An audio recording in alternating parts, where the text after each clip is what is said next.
Alpha Nepali ज्ञानमाला कक्षा 5 सुनाई पाठ 14 कविताको शीर्षक वातावरण र यसका लेखक हुनुहुन्छ रमेश चन्द्र घिमिरे।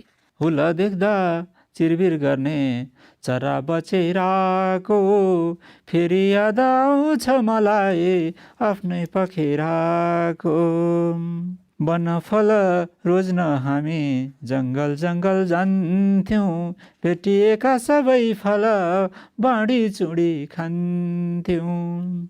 ऐसे लुर बयरको झाङ्गा छैन आज, वन फाँड्ने मान्छेलाई के को रात साँझ।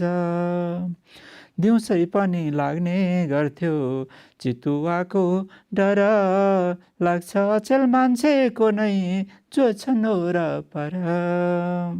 वन फाँड्ने मूर्खहरू बनेका छन् ठालु, बाँदरले राज गर्छन् छैनन् बाघ भालु।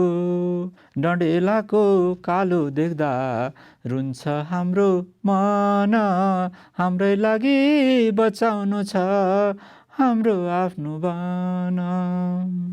हाम्रै लागि बचाउनु छ हाम्रो आफ्नो वन।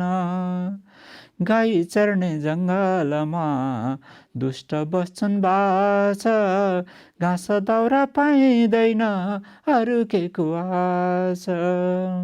जङ्गल फाँडी काठ काट्ने सुन दाजुभाइ, एउटा रुख हुर्काइदेऊ छोरा नातिलाई।